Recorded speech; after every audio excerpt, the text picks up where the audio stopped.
think I saw two Oceanids protecting you. It was only for a moment, perhaps even a fraction of a second, but they gave me the chance to retrieve you. There are 4 locations in total, but only 3 stone slates. The slate that should be in the first empty spot is missing.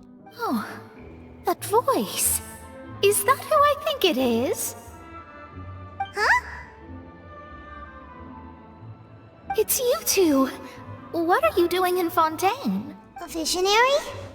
Sounds really powerful and all, but does such a person really exist? Of course. The old hag could do it. And I'd bet there are others amongst those Hexenzirkel colleagues of hers who could do something similar.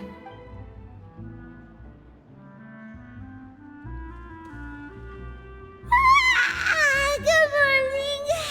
To be honest, I'm still feeling kind of sleepy. But it's time to get up, Traveler. We agreed to go see Neuvillette, so let's pack it up and get going.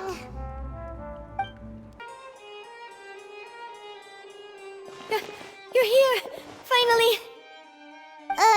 Is something wrong? Monsieur Neuvillette and Lady Furina, they seem to have gotten into a dispute. Please go see for yourself.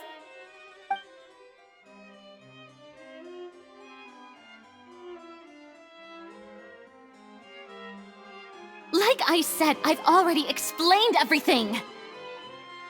And yet the problem has not been properly solved. There is little space for excuses between us. It is not my intention to offend you, but please, tell me where you stand. You are the Hydro Archon Focalor, are you not? Look at this. This is a list of the victims from the recent Poisson incident.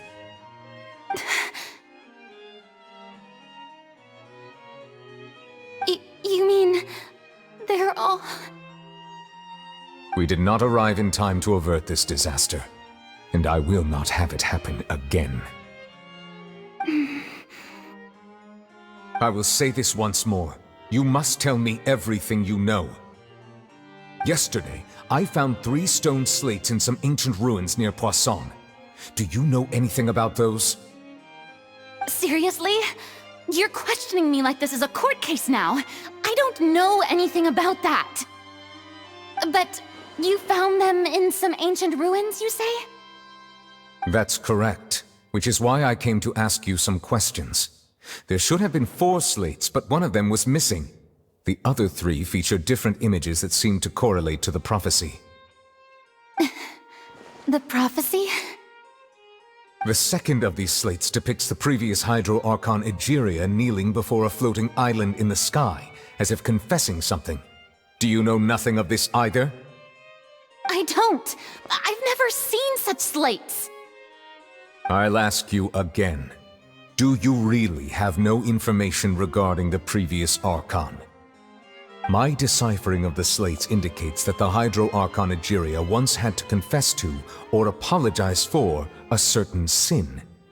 If anyone would know about it, it should be you. All gods don't have the same secrets, you know. She was herself and I'm me. Is it really so strange that I know nothing? I understand your concerns, but I'm sorry. I just don't have anything to tell you. Forgive me for saying this now, Lady Furina, but I have long known of your various secret investigations into certain matters. There are several indications that you have been investigating the prophecy on the sly. This is not strange in itself, considering that you are the Hydro Archon. But it is strange that you should also claim to not know any of Egeria's secrets, as well as do nothing following your inquiries. You have never been as superficial as you have presented yourself to be, nor are you a fool. And yet, your behavior is very inconsistent.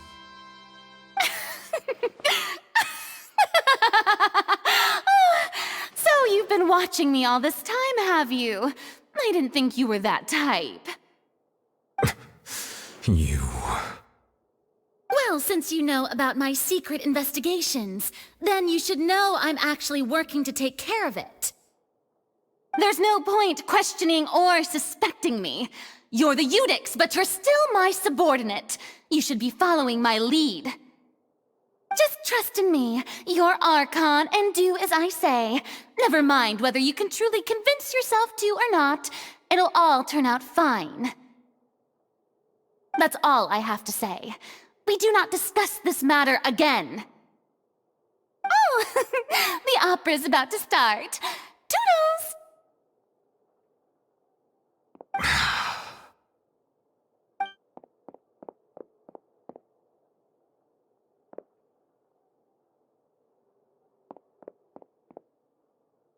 Did Furina not notice us standing by the door?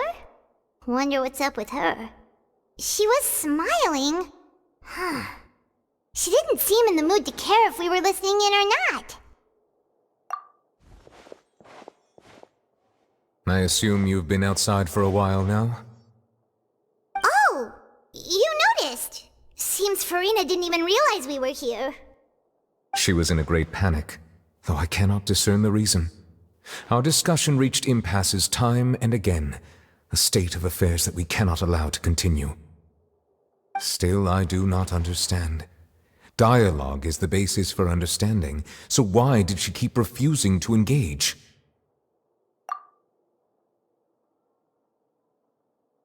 Everyone in her inner circle has noticed that she is hiding some secret. The issue is her attitude. I fear that she will not reveal anything unless absolutely forced to. We may have to create a situation in which she will have no choice but to speak. Oh? Like what? Normally, people will only reveal the truth when standing trial. Perhaps we must have the Hydro Archon experience just such a scenario. But Furina's seen so many trials, and she's really good at dodging questions. How do we make sure that she won't just slip away at the first chance she gets? We will need to consider this thoroughly, join forces with various parties, and then do what we can. If at all possible, I would prefer to recuse myself from this affair, but we must prevent the prophecy from coming to pass. This may be cruel to her, but all Fontaine is in crisis. The information a god possesses is too precious, and so we must take a chance on this. But who will lend us their aid to do such a thing?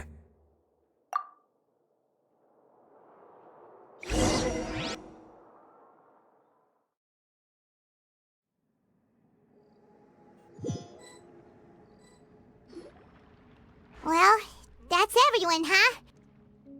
Speaking of which, it was pretty smart of you to think of hiding here. Poisson was just involved in a disaster, so it's presently devoid of people.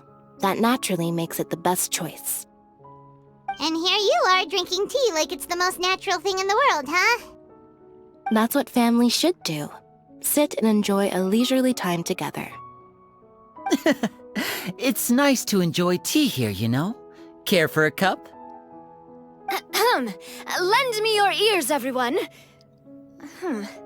Or perhaps one of you might like to start us off. How about you, friend? Me? No, I don't think I can.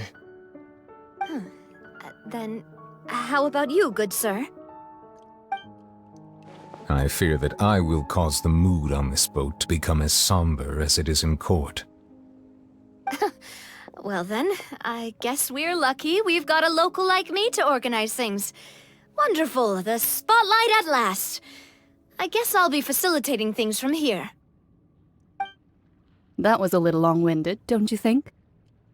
Oh, you might be right. Anyway, to cut to the chase, our friend here, the Traveler, has brought us together to discuss something. As for what that is, well, let's start by saying that we'll be pooling our efforts together to create a series of traps. Oh, how intriguing. Well, it's just an expression, really. One that I just learned from Chlorand, and used on the spot. So, let's invite her to explain in detail. A round of applause, please. Huh? Didn't you say that you would be facilitating this? Oh, come now. Your work doesn't involve much public speaking, right? This is a good chance to practice. You might even pick up some fancy oratory tricks to impress your boss with in the future. I see. And what does my boss say? He is glad that you consider him your boss. Do go on.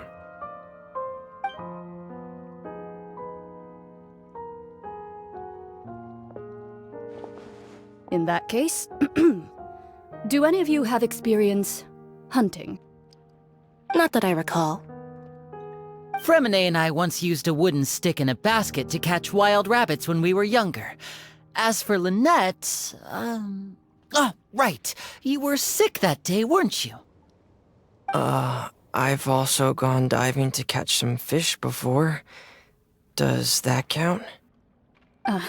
I'm afraid not. You may or may not have heard, but Fontaine once played host to a group known as the Marechaussee Hunters. Though that was their name, they did not hunt animals, but rather various monsters left behind by the ancient dynasty of King Remus.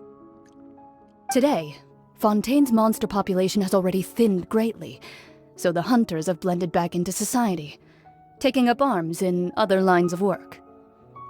A trap comprises of the following components: bait, a trigger, and a containment device. Sometimes a lethal implement will also be necessary to deal with the prey. So, if we were to build a trap together, right now, what would you choose to build it with? For me, I would prefer something basket-shaped. Pigeons and rabbits will see the bait and naturally enter the snare. Our line of work requires a deft hand, and we're some of the best in the industry, so you can count on our techniques. You used some of those techniques while moving the people of Poisson, didn't you? My subordinates mentioned that you even performed some magic for the bawling children. Yes, and I even managed to gather some intelligence in the meantime. I'm quite the multitasker if I do say so myself. I'm afraid I can't claim that as my strong suit. I prefer more stable methods, like placing bait in the water and waiting for the fish to come within reach. That's the kind of method I would count on. Calm and steady. Exactly the kind of person who would catch loads of fish. And I can be their assistant. With discretion, I'm sure. I'd probably use some sort of mechanical animal. Papa once bought me some small clockwork squirrels, mice, and such. When placed in the forest, they can attract others of their kind. I remember that you liked those too, didn't you? I did. And that would be a good way to go about it. If they're realistic enough, animals of the same kind will follow them all the way to the trap. What about you, Monsieur Neuvillette? I fear I do not have any related experience. That makes sense. You usually solve problems directly, without the use of any such tricks. But I do have one more question for you, monsieur. If we were to create a trap now, how would you design it? I would like for it to be effective, but bring no harm to the prey. A more gentle trap would be ideal. Kind, as always. However, our intention doesn't necessarily change the containment device and the type of implement we need. If we wanted to kill the prey in one strike, we would need a powerful implement. However, that also goes for prey that must be captured and safely contained. Wait, why's that? Only a hunter who's a true expert at subduing their prey can snare it without harming it. The line that divides life and death is often exceedingly thin. So are we going hunting together? We hadn't thought of seeing ourselves as hunters. It kinda works, but maybe it's still not the best metaphor. If our means of capturing and dealing with our prey is to put them on trial, then the hunting metaphor is actually quite accurate. But we shall require much more courage than any hunter to judge a god, a being whose seat is an exalted throne. Oh, so that's what's going on. Sounds very interesting.